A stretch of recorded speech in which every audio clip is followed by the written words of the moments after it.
first reading is from the 44th chapter of Isaiah. Thus says the Lord, the King of Israel and his Redeemer, the Lord of hosts. I am the first and I am the last. Besides me there is no God. Who is like me? Let them proclaim it. Let them declare and set it forth before me. Who has announced from of old the things to come? Let them tell us what is yet to be. Do not fear or be afraid. Have I not told you from of old and declared it? You are my witnesses. Is there any God besides me? There is no other rock. I know not one. Word of God, word of life. The second reading is from the 8th chapter of Romans. So then, brothers and sisters, we are debtors, not to the flesh, to live according to the flesh. For if you live according to the flesh, you will die. But if by the Spirit you put to death the deeds of the body, you will live. For all who are led by the Spirit of God are children of God. For you do not receive a spirit of slavery to fall back into fear, but you have received a spirit of adoption. When we cry, Abba, Father, it is that very Spirit bearing witness with our spirit that we are children of God, and if children, then heirs, heirs of God and joint heirs with Christ, if in fact we suffer with him, so that we may also be glorified with him. I consider that the sufferings of this present time are not worth comparing with the glory about to be revealed to us. For the creation waits with eager longing for the revealing of the children of God. For the creation was subjected to futility, not of its own will, but by the will of the one who subjected it, in hope that the creation itself will be set free from its bondage to decay and will obtain the freedom of the glory of the children of God. We know that the whole creation has been groaning in labor pains until now, and not only the creation, but we ourselves, who have the first fruits of the Spirit, groan inwardly while we wait for adoption, the redemption of our bodies. For in hope we were saved. Now hope that is seen is not hope. For who hopes for what is seen? But if we hope for what we do not see, we will wait for it in patience. Word of God, word of life. The Holy Gospel according to St. Matthew, selected verses from chapter 13. Jesus put before the crowds another parable. The kingdom of heaven may be compared to someone who sowed good seed in the field, but while everyone was asleep, an enemy came and sowed weeds among the wheat and then went away. So when the plants came up and bore grain, then the weeds appeared as well. And the slaves of the householder came and said to him, Master, did you not sow good seed in your field? Where then did these weeds come from? He answered, An enemy has done this. The slave said to him, Then do you want us to go and gather them? And he replied, No, for in gathering the weeds you would uproot the wheat along with them. Let both of them grow together until the harvest, and at harvest time I will tell the reapers, collect the weeds first, bind them in bundles to be burned, but gather the wheat into the barn. Then he left the crowds and went into the house. And his disciples approached him, saying, Explain to us the parable of the weeds of the field. He answered, The one who sows the good seed is the Son of Man. The field is the world, and the good seed are the children of the kingdom. The weeds are the children of the evil one, and the enemy who sowed them is the devil. The harvest is the end of the age, and the reapers are angels. Just as the weeds are collected and burned up with fire, so will it be at the end of the age. The Son of Man will send his angels, and they will collect out of his kingdom all causes of sin and all evildoers, and they will throw them into the furnace of fire, where there will be weeping and gnashing of teeth. Then the righteous shall shine like the sun in the kingdom of their Father. Let anyone with ears listen. Word of God, word of life. Grace to you and peace from our triune God, Father, Son, and Holy Spirit. Amen. This is a familiar text. And it's always fun to try to draw something out of what you have heard many, many times in your life. When I get to thinking about wheat and weeds or good seed and bad seed, I remember a conversation I had with an extension agent out of South Dakota State University who would go around to all the farmers and to all the areas, and he would talk about weeds. And he said, technically everything is a weed and nothing is a weed, which is about as unhelpful as it gets. He says the only thing that determines a weed is its placement. A weed is simply a plant where you don't want it. So, one person's good plant is another person's weed. Grass in my yard, good. Grass in the cracks of my driveway, weed. Corn in the middle of a cornfield, good. Corn in the middle of a soybean field, weed. It's kind of simple, honestly. Whatever is not where it belongs. But we have to ask a couple of questions. Whose field is it, and what actually belongs there? To determine what's right. And it depends entirely on the owner of the field. Nyla's field, sunflowers, good. David's field, sunflowers, weed. So, see how we do that week after week, yes. So what is it in God's kingdom?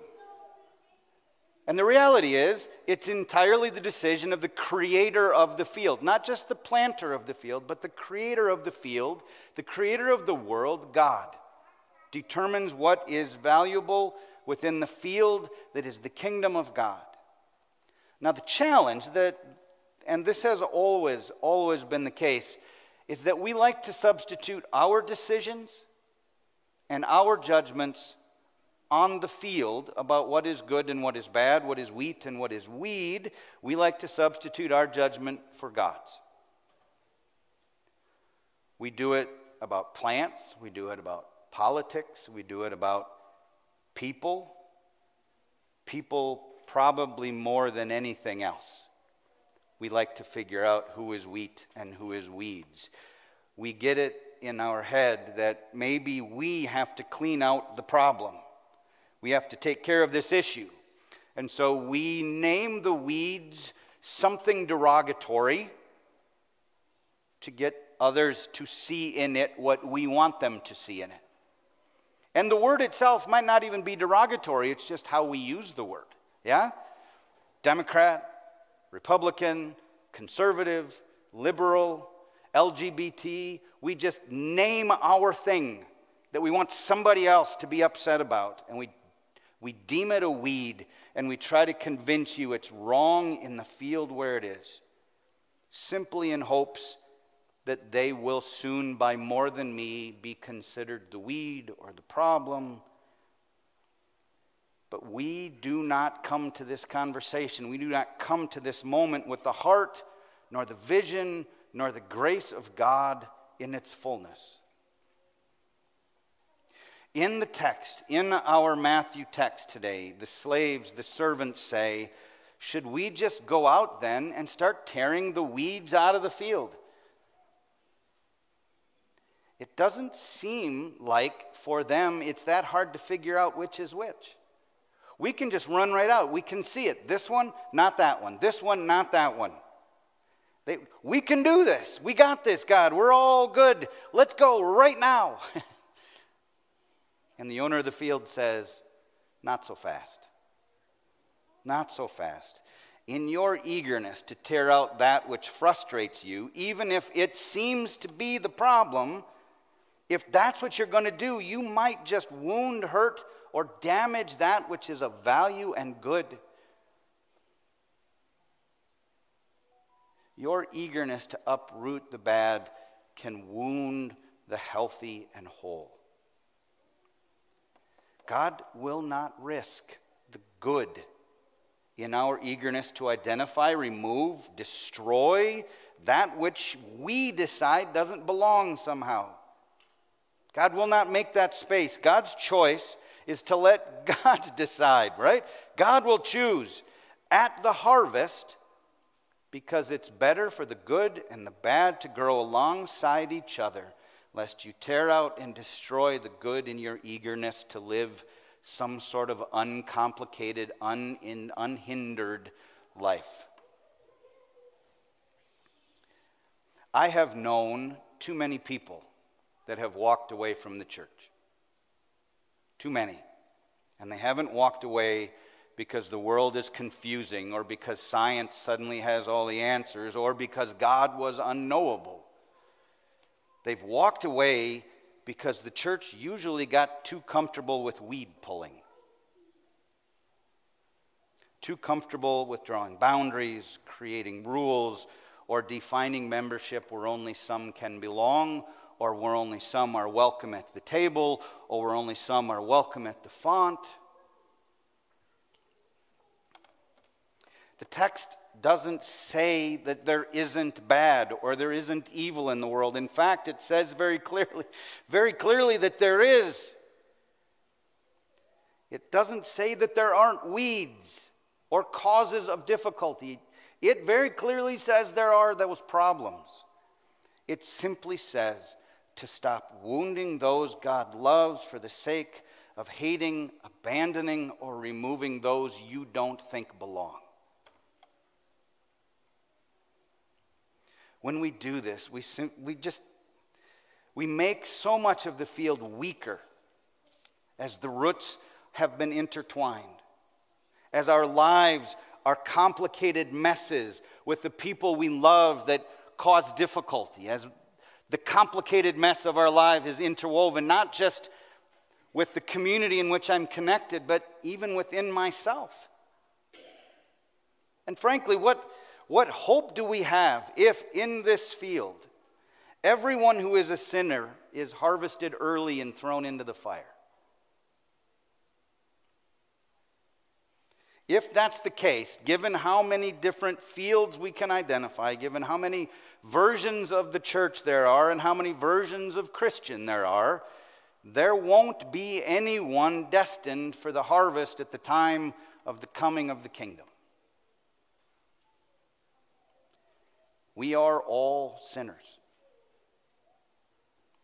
We all are problems, even as we all are saints and are all part of this solution. Simul justus et peccator. It's a good Latin phrase, beloved among Lutherans. We are simultaneously justified and sinful. We are at the same time saint and sinner. And in wonderful Lutheran math, it's not 50-50. We are 100% sinner and we are 100% saint. All of us. It's good math. What if there is also a field that is simply our life individually, not just corporately, but what if there's a field that's us? Lives where we face the reality of who and what we are when we face the world. That there are weeds in my life, along with the good seed in my life. Weeds that I should attend to maybe before I go trying to simply pluck others. In our Thursday morning Bible study this week, our Zoom study, we've been talking about 1 Corinthians, and this week we had a particularly frustrating chapter of the book of 1 Corinthians. There's a lot of words for it, but I'll just stick with frustrating. And it's a doozy.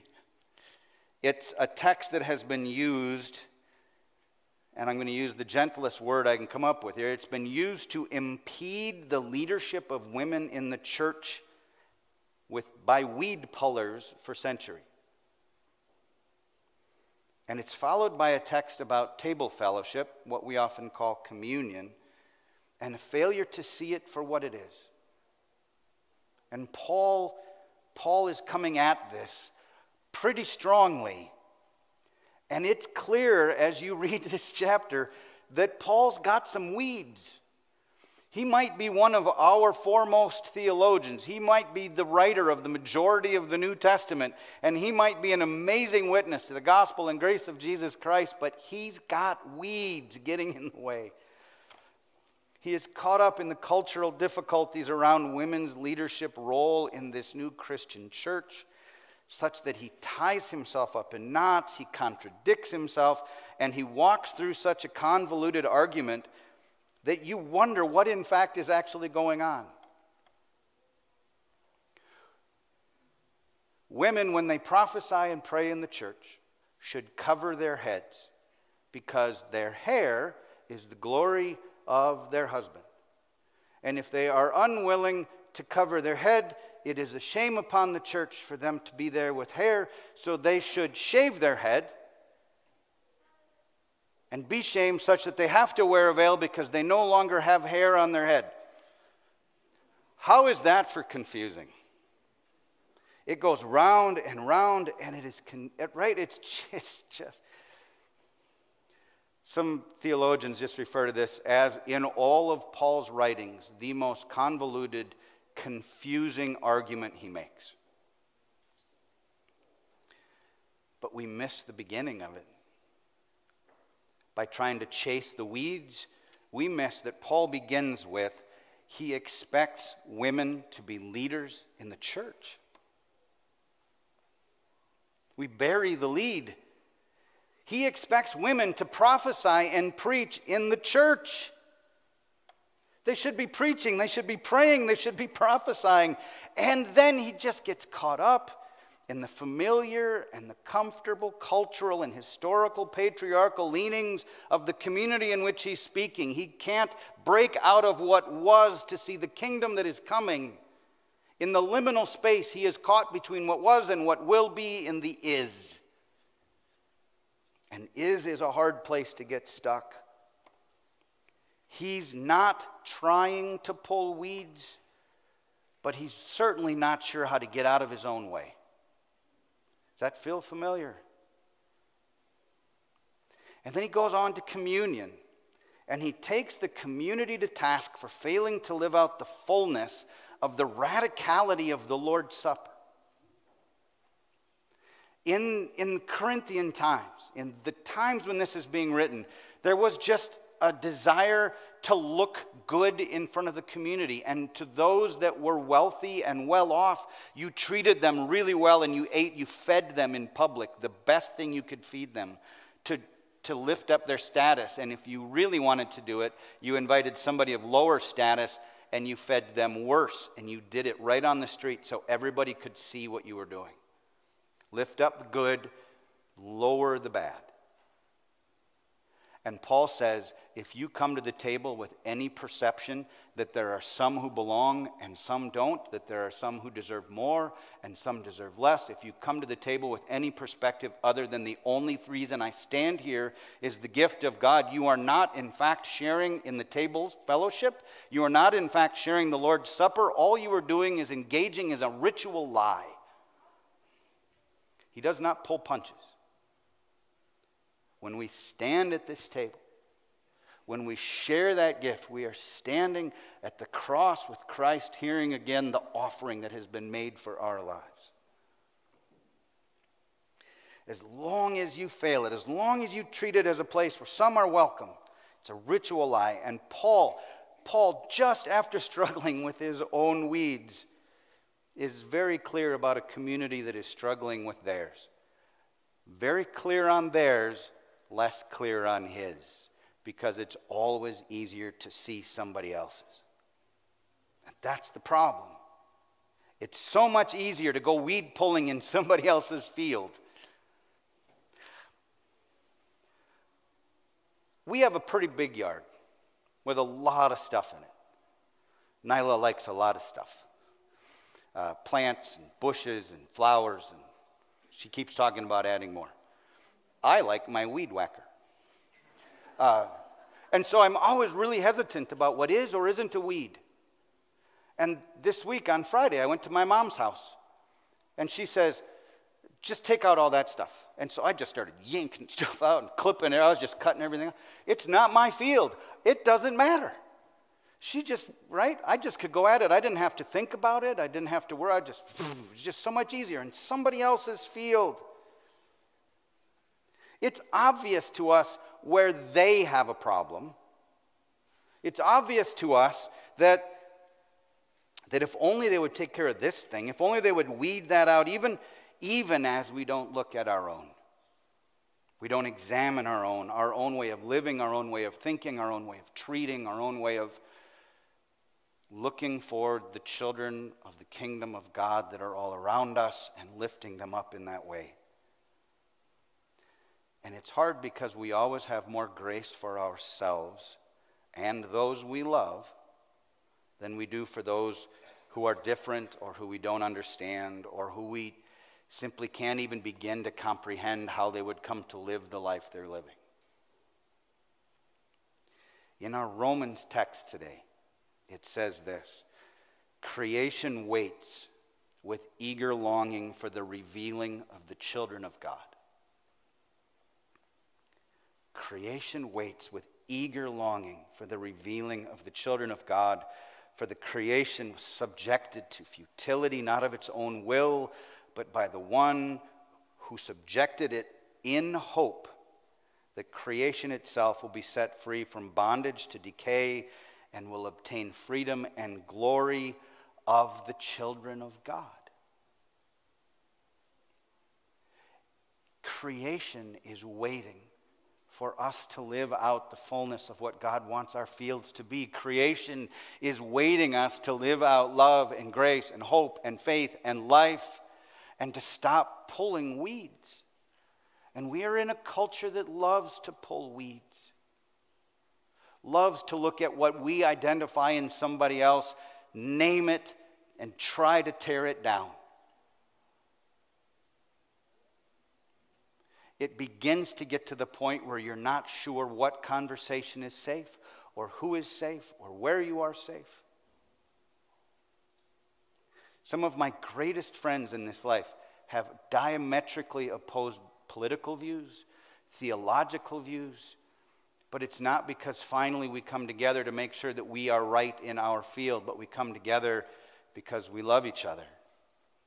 We come together because when we are together, we see something greater than our individual selves. That's the call of the children of God. That is what creation is groaning for, is a people that call themselves the children of God to go into the world with grace and hope and life. The world is waiting for us, and waiting for us specifically to live it out.